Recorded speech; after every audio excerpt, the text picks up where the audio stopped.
Alunos, vamos lá então. A nossa primeira aula, nós vamos falar sobre a parte de café da manhã, brunch e room service, né? Nós vamos usar duas aulas, que seria a parte de departamento de A e B e gestão de pessoas. Por que que eu quero iniciar com essas aulas? Eu não sei se a professora Renata abordou já esse assunto com vocês. Se sim, é sempre bom dar uma recapitulada. Se não, se liguem, né, que é importante a gente entender o funcionamento desses setores antes da gente aprender a fazer qualquer coisa dentro da cozinha. Então, é importante a gente saber essa questão das responsabilidades e de todas as atribuições que a gente tem dentro desses setores de alimentos e bebidas. Então, antes de tudo, qual que é o objetivo principal dessa nossa aula de hoje? É vocês entenderem, né, todas as responsabilidades, as atribuições e a abrangência desse setor de alimentos e bebidas e vocês conhecerem a evolução desse setor no decorrer dos tempos. Então, isso é muito importante para a gente entender até como funciona hoje nos dias atuais, né? O que passou, o que influenciou para a gente chegar na atualidade, né? Em decorrência desse serviço, né? Que envolve alimentos e bebidas.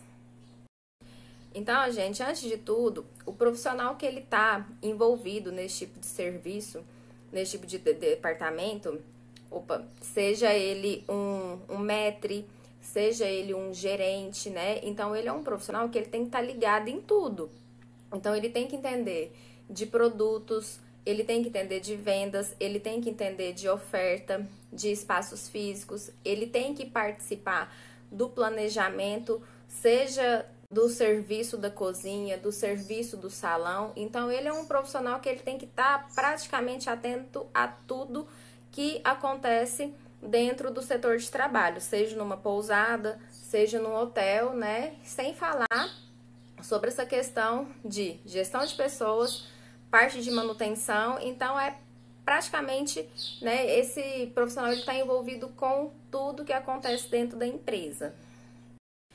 Então, gente, o que acontece? Esse profissional, né, que vai atuar ou como gerente ou como maître, ele tem que ter uma experiência gigantesca, porque não adianta você querer trabalhar nessa área se você não sabe servir, se você não entende de compras, se você não entende de estoque, se você não entende do planejamento que rola na cozinha, das coisas que acontecem no salão. Então, tudo isso são características que um gerente ou um maître ou o profissional que vai trabalhar nessa questão do departamento de A e B, o cara tem que saber. Porque senão a pessoa fica perdida, né? Até a questão da comunicação com os clientes, o português, a postura. Então, são inúmeras responsabilidades que esse profissional ele tem que estar por dentro.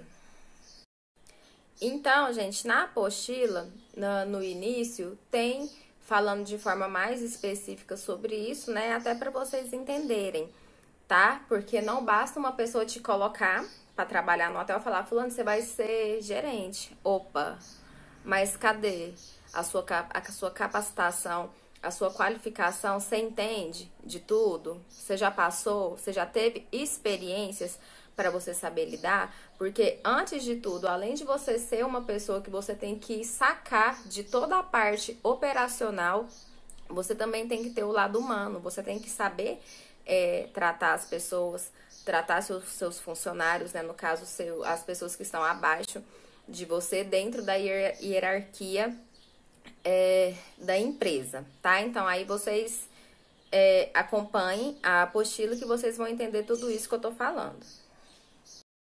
Então, gente, uma breve história para vocês entenderem a evolução dessa questão do serviço de A e B.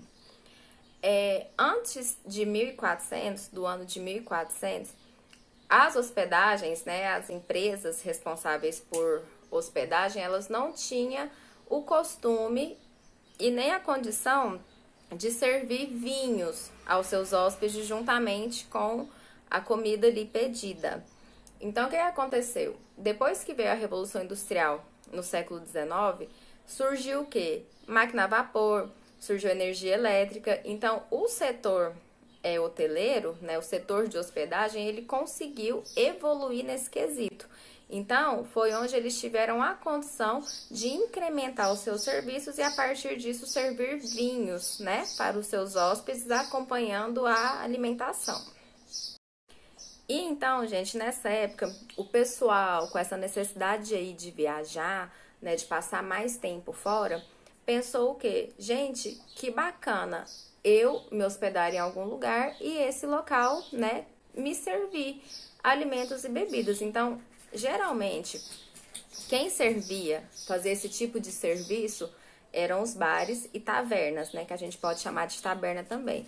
Então, por conta dessa procura, né, esse serviço de A e B, que era mais restrito para os bares, passaram a ser inclusos no serviço hoteleiro. Então, só para vocês entenderem o que é as coisas. E a partir dessa evolução, gente, dentro do ramo hoteleiro, em 1870, foi construído um hotel que ele é famosésimo, né, na França, que é o Hotel Ritz, né? Então, ele foi um dos mais modernos da época, ele já oferecia também os serviços de A e B, e quem era o responsável, né, a pessoa que estava por trás disso, desse departamento de A e B, nada mais era que Auguste Escoffier, que é um mestre da gastronomia, tem até livros, né, dele, onde tem várias técnicas, várias histórias, vários conceitos, né? Então, vale a pena vocês darem uma olhada depois nesse livro, que, se eu não me engano, tem na biblioteca. E aí, pessoal, o que acontece? Uma coisa vai puxando a outra. Então, nos Estados Unidos aconteceu a mesma coisa, né? Foi criado o New York City Hotel, que foi o primeiro hotel de primeira classe. Então, por ter nele incluso esses serviços de alimentos e bebidas. E no Brasil a mesma coisa, com o Copacabana Palace Hotel, que eu acho que todo mundo já ouviu falar sobre esse hotel. E aí, gente, a partir disso só foi evoluindo. Tanto é que a gente consegue observar, né, falando do Brasil, a gente encontra hospedagem no Brasil inteiro, em todas as regiões. E cada dia que passa, né, o setor hoteleiro, ele tá melhorando seus produtos, ele tá diversificando os seus produtos e seu atendimento, né? A gente vê que tem muitos hotéis que valorizam o regional, a culinária internacional, os produtos de qualidade, né, como eu tinha falado. Então, cada dia que passa, a gente vê essa evolução mais e mais e mais. E sem falar que a gente tem várias modalidades de hospedagem, né? Hotel, pousada, chalé, hostel, né? Todos eles com a sua particularidade, sempre, cada dia mais, querendo agradar ao máximo o seu cliente, né? Aquela coisa, o cliente entra feliz e sai feliz, né? Então, é muito bom a gente notar essa preocupação no tratamento para com os hóspedes, né? Para com as pessoas. Agora, gente, a gente vai falar sobre a questão da abrangência desse departamento de A e B. Nessa questão da estrutura organizacional e operacional. O que acontece? O departamento de A e B, gente, é um dos setores que mais dá dor de cabeça dentro de um hotel, dentro de uma pousada. Por quê? Tem muita despesa e, às vezes, o lucro não é um lucro alto, né? Então, é um departamento que a maioria das pousadas e dos hotéis querem terceirizar. Só que aí, nessa questão de terceirizar, tem muitos cuidados também que a gente tem que prestar atenção. E por que tem que prestar atenção? Quando você terceiriza algo, vamos supor, quando um hotel terceiriza aí o departamento dele de A e B, ele está colocando na mão de outra pessoa. Se essa pessoa ela não tem uma noção de administração, o problema tá aí. Não dá certo. Só que, ao mesmo tempo, esse departamento ele é muito rentável. Só que ele só é rentável, gente, se por trás dele tiver um bom administrador. Então, tem que ser uma pessoa organizada, uma pessoa que controla, uma pessoa que entenda do processo. Então, por isso que tem que prestar atenção nessa questão de terceirizar e nessa questão de gerir esse tipo de departamento que ele é cheio de responsabilidades. E por que ele é cheio de responsabilidade? Vocês vão olhar na apostila, eu coloquei um modelinho estrutural de área de A e B. Analisando, né, esse organograma, o que vocês vão observar? Abaixo da gerência geral está o gerente de A e B. Olha o tanto de funções que o gerente de A e B tem. Então, ele é responsável pelo restaurante, pelos banquetes, pela cozinha, pela copa, pelo bar, stewarding. Depois eu vou explicar para vocês o que é o stewarding. Então, gente, isso eu coloquei como se fosse um hotel, que ele é um hotel mais completo, né? Se for um hotel menor, claro que vai diminuir, né, a quantidade de responsabilidades e setores que o gerente de A e B tem que lidar.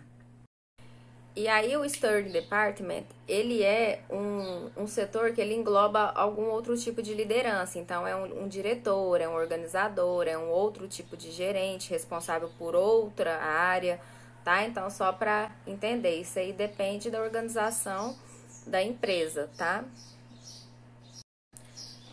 Então, é isso, né? Nessa primeira aula, vocês viram, né, essa questão da evolução, da abrangência, né, para entender melhor e recapitular o que é esse departamento de A e B. E agora a gente vai para o segundo capítulo, que seria a nossa aula da outra semana, que a gente puxou para essa, e é onde vai englobar essa questão da gestão de pessoas, de produtos e de serviços. Então, o objetivo, né, dessa aula é para que vocês conheçam, né, o perfil do profissional e todas as atribuições e responsabilidades que ele tem. Então, tudo isso vai englobar aí essa questão interpessoal e a questão de produtos e serviços.